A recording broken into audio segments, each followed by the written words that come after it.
Presiden Prabowo tiba-tiba mengultimatum para jenderal TNI, Polri hingga pejabat partai politik yang terlibat praktik tambang ilegal. Siapa sebenarnya yang sedang disindir Prabowo? Kita bahas bersama Ketua Great Institute Syahganda Nainggolan dan juga Direktur Kebijakan Publik Selyos Media Askar Wahyudi. Selamat petang semuanya. Selamat petang Bu Cindy. Oke, kita masih tunggu juga Mas Media bergabung bersama kami. Bung Ganda, ini mengultimatum jenderal, ex-jenderal, bahkan juga politisi. Dia bilang kalau dari Gerindra juga dia nggak akan ngebela. Siapa sih sebenarnya yang lagi digertak sama Pak Presiden? Ya kalau menurut saya kan memang Presiden itu dalam konteks merebut kembali harta-harta negara yang diduduki oleh mafia-mafia ini kan dia memang konkret ya. Jadi setahu saya itu waktu kan ada 3 mafia yang disebut Presiden dalam pidatonya. Satu mafia sawit, kedua mafia tambang, yang ketiga mafia beras. Nah, waktu dia di 19 Juli lalu di Klaten, dia udah sebut serakah nomik itu kan. Nah, ini dia ulangin lagi. Nah, kalau konteksnya ini ya, contoh satu untuk sawit ya, itu memang semua dihalau dan dihancurkan sama Prabowo, ditarik semua dari 3,7 juta hektar kan dia udah tarik sekitar 3 juta hektar Oke. tanah-tanah yang di dalam sawit. Nah, tambang-tambang ini menurut saya itu kalau dilihat dari sawit November ya, ketika Pak Luhut Panjaitan melobi Presiden Prabowo untuk pemutihan lahan-lahan sawit itu dengan iming-iming 300 triliun uang negara dan Presiden nggak mau, ya itu kan kemudian kita lihat antara upaya Jenderal Luhut sampai sekarang itu kan nggak sampai setahun ya, 8 bulan Prabowo udah merebut kembali sawit-sawit ilegal. Nah, Nah, tapi ada tambang-tambang pemantiknya nggak ilegal sampai ini Presiden juga saya ngomong itu pikir di pidato kenegaraan? kenapa? Ada pemantiknya nggak, momen atau kasus tertentu yang Dia jadi perhatian pasti Presiden? pasti kalau ini bukan hanya di situ, dia memang dari awal sudah mengatakan bahwa dia akan merebut kembali ya karena dia kan orangnya platform Prabowo ini kan Undang-Undang Dasar 45 yang asli ya. Jadi pasal 123 bukan pasal 4, walaupun kemarin saya lihat pidatonya diselipkan juga pasal 4 tentang demokrasi ekonomi ya. Tapi 123 itu intinya kan apa namanya semua harta-harta di dalam negara ini yang dikuasai secara ilegal dan tidak dikuasai oleh negara diambil alih. Oke, Itu itu maunya yang presiden kan. itu yang sering Nah, disebutkan, kalau mengacu pada. jenderal-jenderal itu udah pastilah jenderal-jenderal semua selama ini yang backingin kan. Hmm. Ya, kalau mau tahu misalkan waktu saya ditahan dulu zaman Jokowi di Bareskrim, itu hampir 80% orang-orang yang di penjara VIP di penjara Bareskrim itu kan kasusnya tambang-tambang semua, perebutan tambang di Sumatera, di Lahat, perebutan tambang di Kalimantan dan lain-lain, dan mereka itu kan biasanya kalau menyerahkan kembali tambangnya mereka dibebaskan. Nah, itu dari situ aja presiden kan udah tahu bahwa yang main ini kan semua alat negara, baik polisi maupun tentara. Jadi Oke. saya pikir ini warning presiden ini sangat tepat bahwa TNI dan Polri ya kan enough is enough. Ya, dia tahu bahwa Anda pemainnya selama ini. Saya pikir itu. Oke, kalau gitu kita ke Mas Media. Mas Media, tapi gimana respon Anda ketika mendengar? Anda terkejut atau justru ngerasa ya ini janjian cuma retorika aja? Ya, ini kelihatannya juga sudah tahu sama tahu ya. Tadi Pak Syaganda juga sudah sampaikan.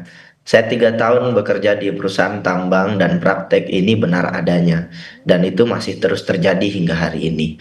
Jadi banyak tambang ilegal, kaya mineral di Kalimantan, Sulawesi, Papua itu yang backingi militer, polisi, dan juga politik, aktor politik.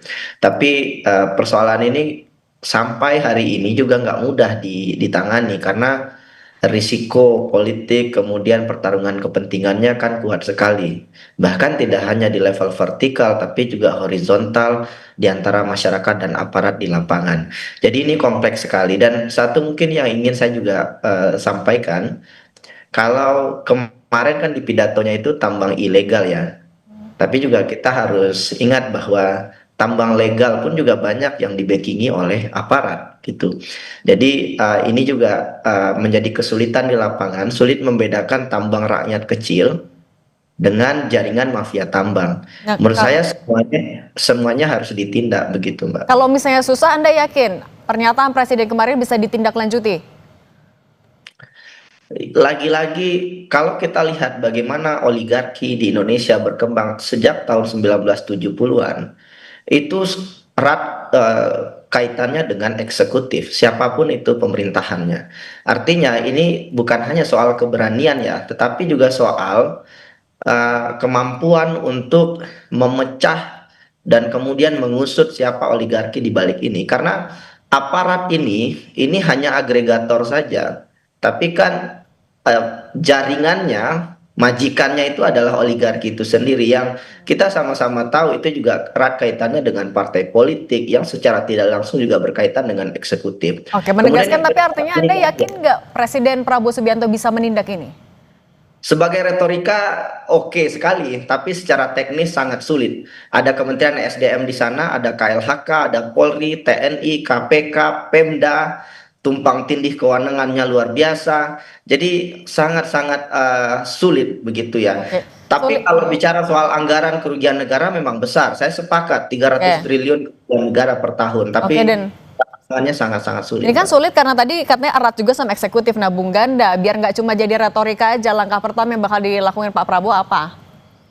Ya bukan, kalau Harusnya. itu kita lihat aja yang namanya sekarang ini ya, orang yang membantu Prabowo keuangan dalam dalam Pilpres ya, memang bukan yang mungkin 2024, Frega Khalid itu kan dibuat jadi tersangka, yang di zaman dulu nggak bisa jadi tersangka ya. Belum lagi tangan kanan Pak Presiden sekarang Fuad Maktur ya, itu juga lagi diperiksa oleh KPK. Jadi presiden tuh konteksnya kalau yang begini-begini memang kita harus kasih nilai 100 ya.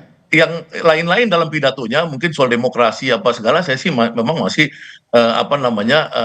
relatif dalam menilai. Tapi kalau yang gini saya absolut, saya 100 untuk Prabowo. Prabowo itu nggak bisa disogok ya. Oke, Saya tapi tahu kalau persis suatu konteksnya tambang ilegal kasus. harus apa berarti? Lo kalau kan istilah tadi rumit dari Bung Media Askar tadi, rumit itu kan sawit juga sangat rumit ya. Penguasa-penguasa sawit itu juga oligarki semua, dan oligarki yang kadang-kadang berimpit dengan pemilik tambang juga ya. Tapi kan semuanya sekarang udah loyo semua di mata presiden. Lihat aja yang ikut retreat Kadin kemarin yang semua pakai baju tentara itu ya. Ada Tommy Winata penguasa tambang, ada Abu Rizal Bakri penguasa tambang, apa semua itu kan hampir cium tangan Prabowo semua sekarang. Oke. Jadi sebenarnya nggak ada, kalau Prabowo ini dalam konteks mafia-mafia ini dia gilas memang gitu loh. Jadi saya percaya betul kalau dia akan lakukan ini dan dia akan eksekusi gitu. Oke, nah kalau cium tangan itu jadi bukti, nah tapi Mas Media, sejak kasus polisi tembak polisi di Solo karena ada backing-backingan tambang ilegal, Anda melihat sejak saat itu, sampai sebelum pernyataan ini akhirnya disampaikan, sudah ada gebrakan belum dari pemerintah? Pak Prabowo sekarang mungkin hampir 1 tahun ya, dan publik saya kira sudah bisa mulai menilai. Dan memang kalau seandainya kita lihat dari segi narasi, ya memang saya sepakat nilainya 100 begitu. Tetapi kalau kita lihat dari indikator pelaksanaan di lapangan, saya kira itu masih jauh dari harapan. Kita menunggu, saya sepakat kita harus menunggu Pak Syahadar. Tapi kalau kita lihat juga, lagi-lagi ya Pak Prabowo melantik hampir ya lebih dari 100 menteri dan wakil menteri, belum lagi staf khusus yang semuanya juga berkaitan dengan tambang ya, tadi Pak Hasan juga menyampaikan. Dan di sini saya kira letak persoalannya, karena jangan sampai ini hanya retorika di depan publik saja, tapi di balik layar ada banyak sekali tawar menawar politik yang terjadi, karena menteri-menteri yang berkaitan dengan tambang itu juga punya kewenangan yang sangat-sangat kuat. Jadi akan sangat mungkin ada black box yang tidak diketahui oleh Pak Prabowo. Jadi baik itu di level Kementerian SDM, KMHK, hingga di level Pemda dan provinsi. Jadi ini harus ditindaklanjuti, saya kira harus ya kalau memang misalkan satu komando ya, ya jangan sampai ini kemudian hanya Pak Prabowo sampaikan ya omon-omon saja, nanti kita akan lihat di lapangan. Saya Oke. kira oligarki tambang ini saya sepakat Pak harus Mbak harus diselesaikan ya, karena lagi-lagi banyak keluarga-keluarga besar yang terkait dengan oligarki politik itu juga menikmati sangat besar Oke. terkait. Nah Dan kalau satu jalan singkat yang bisa dilakukan, saya kira Undang-Undang Minerba kemudian bisa ditinjau kembali, kemudian pencabutan banyak sekali pajak dan royalti yang bocor ke sektor-sektor tambang ini harus ditinjau kembali. Nah, kalau dari Bung Ganda, sebenarnya kalau dari pengamatan Anda, dari yang Anda tahu, kenapa sih budaya membacking soal tambang ilegal ini oleh aparat susah banget diberantas? Kalau menurut saya, kalau yang berantas ini ya di tangan Prabowo, insya Allah pasti diberantas dan terberantas. Ya memang tentu kan kalau Prabowo sebut dulu sawit, sekarang baru masuk tambang kan. ya kan? Ini tambang kan baru dia umumin, ya nanti kemarin tuh mafia beras. Itu kalau dalam konteks pembicaraan kita yang satu ini, ya ini kan kalau dalam apa namanya dalam dongeng-dongeng Jawa, wayang Jawa ini kan ini yang disebut sebagai Anoman Obong kan si Prabowo ini. Ya, dia kan pokoknya senang ngacak-ngacak ini. Jadi sebenarnya yang paling rumit itu kemarin adalah satu itu penguasaan tanah jutaan hektar oleh konglomerat itu. Itu diambil alih semua, apalagi tambang ya yang lebih kecil skalanya daripada skala sawit-sawit itu kan. Nah, tentu saja betul ada berbelit-belit, tapi kan kita lihat di Raja Empat, kasus Raja Empat, ya Habil berusaha untuk apa namanya melindungin empat apa namanya iup nikel di sana kan buktinya kan dicabut, dihentikan sama Prabowo. Itu satu sikap Prabowo yang tegas, dia nggak peduli mentinya Bahlil itu mau bela-bela sana juga Oke. dia nggak peduli. Jadi saya pikir semua orang mau menteri-menteri ini juga pada akhirnya sekarang ya ya takut lah kalau udah Prabowo ngasih warning gitu. Jenderal-jenderal itu pasti takut. Berarti Karena Prabowo tuh menegaskan, pasti kejam oke. urusan begini nih. Bung Ganda berarti menegaskan, berarti Anda yakin, Anda pede Pak Prabowo akan bisa menuntaskan backing-backingan ini meskipun di belakangnya ada oligarki, ada jenderal, politisi, dan Terus lain-lain. sekarang Mbak Cindy bedakan aja sama sawit, bedanya apa sih? Sawit dengan tambang itu kan biasa overlap, pemiliknya overlap.